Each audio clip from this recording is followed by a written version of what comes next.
This podcast is proud to be part of the TalkSport Fan Network. TalkSport. Powered by fans.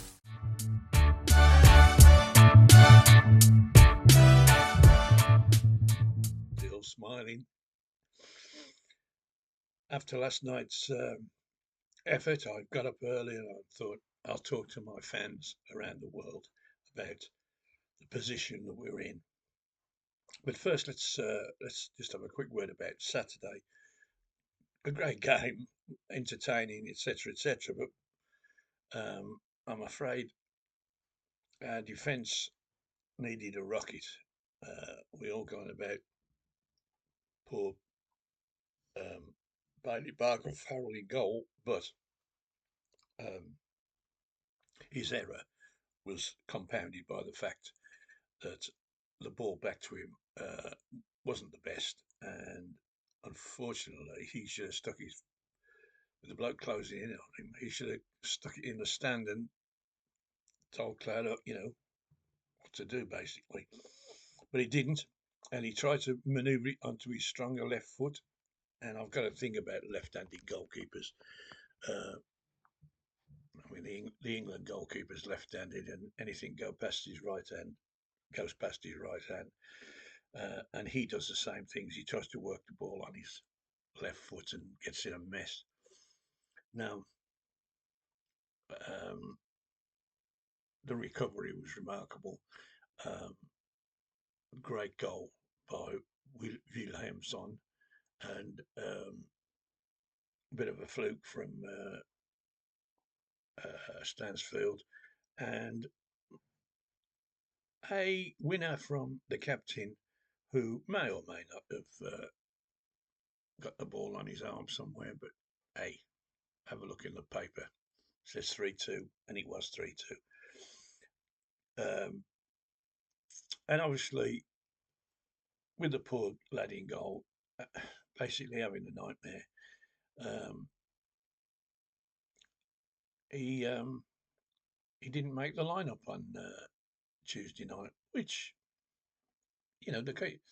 it's not there's no point in furthering the bloke's misery, hoping he'll suddenly become, Pele on wheels. But he had to be taken out of the firing line, and in came Ryan Allsop, who, I have to say, it was a pleasure to sit and watch the game and not grit your teeth every time that ball went towards the goalkeeper. He was in no trouble. Again, right-footed. Comfort, knocked the ball about, never got any difficulty. He got the usual treatment on the far post, people trying to knock him over. A couple of times he was given the foul, and a couple of times he wasn't. But there was no danger. Whatever he did, finished the problem. And I'm happy for the lad. Nothing, nothing worse if he'd have come in and had a nightmare. But he was excellent, faultless, as the commentator said on Sky, faultless. Now then, the game itself. Ooh. Well, it's strange, isn't it? You keep a clean sheet, you only score one goal. Now, we should have had 5, to be honest. Stansfield missed 2.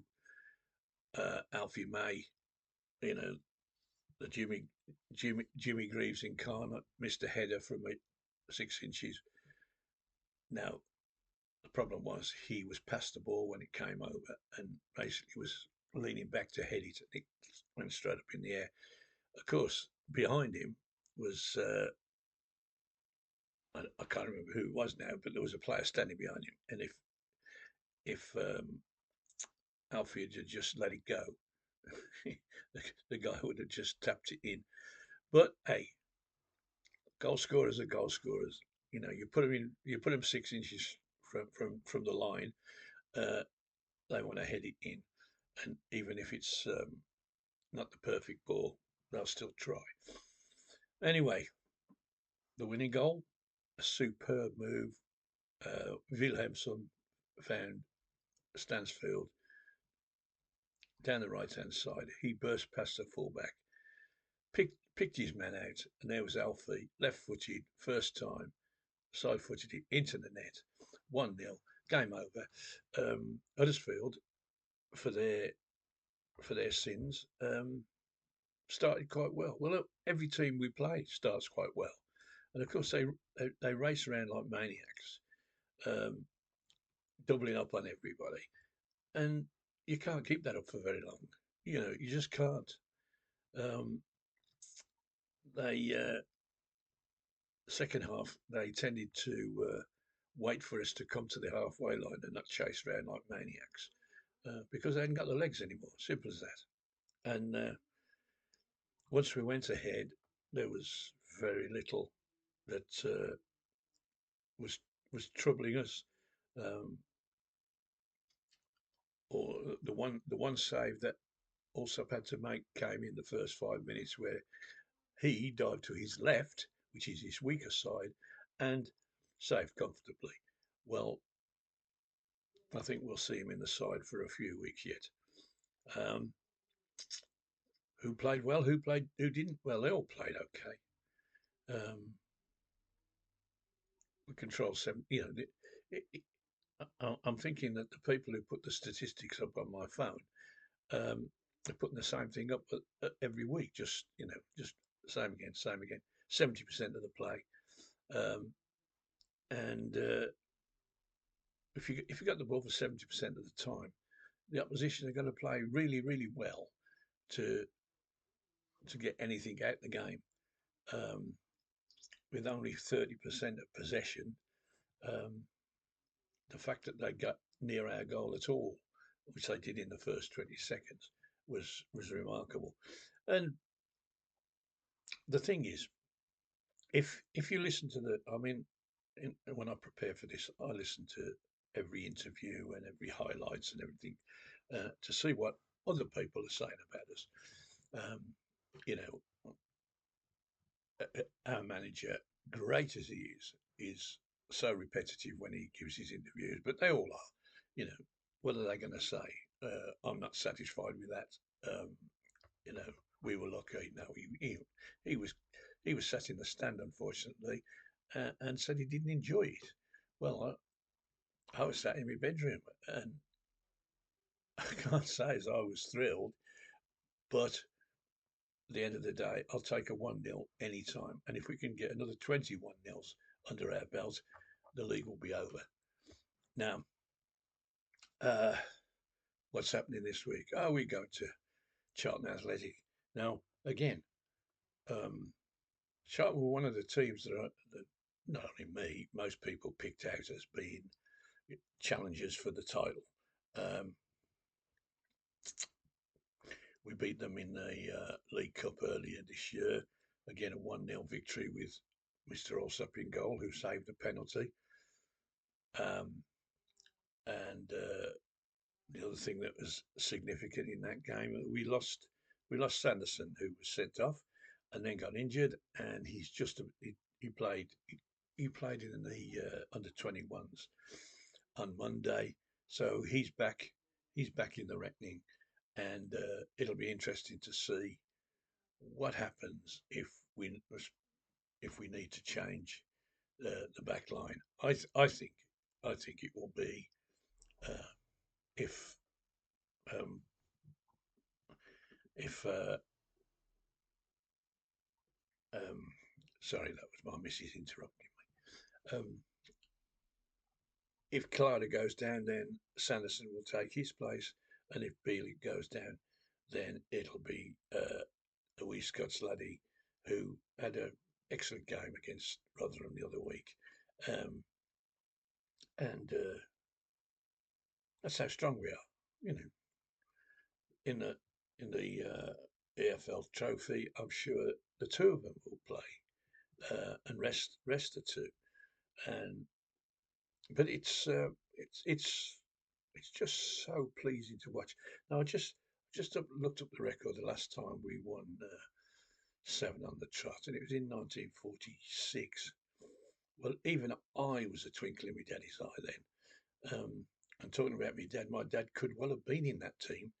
if it hadn't been for Mr. Hirohito not surrendering early enough, um, uh, and he didn't return from the Far East uh, until 1947 when he married me mum. There you go. And but anyway, it's if we win, 46 is a long time ago. If we get a couple more wins under our belt, then we'll have to go back to the previous century, I think. But there we are. Records are made to be broken. As I said last week, if we can go to the end of the season undefeated, then we will be the all-time record holders for the number of league games without a defeat, which will be 50, beating Arsenal's 49 when they had the undefeated team for a year and a half. Anyway, Charlton, again, can't see us doing anything else but winning. Charlton did start quite well, and beating them in the League Cup was looked at as, oh, that's a good performance. Now, Charlton's suddenly fallen off the pedestal and aren't doing so well. Now, again, the thing is, they'll come at us like maniacs for 20 minutes, and then they'll stoop, and we'll take over, and hopefully, we'll keep another clean sheet. That's what we need to start doing. We've got rid of the goalkeeping problem for the moment, and we've got our best striking pair up front. So the goals should be coming thick and fast. And just a word about Lyndon Dykes, who came on 10 minutes from the end and run his nuts off. He was tremendous. He won balls in the, and he didn't do it on Saturday when he was. I mean, he got 6'7" centre half against him, but last night he put himself about and he kept the pressure on the opposition, and you can't ask any more. That's what he's paid for. Now, to say, well, we might as well have Duke in. Well, are we fair to the grape then? He's 35 years of age. This bloke's 25. Who are you going to pick? So well done, Lyndon, and it's going to be a goodbye from me. See you next week. Prediction is Charlton 0, Birmingham 2. God bless.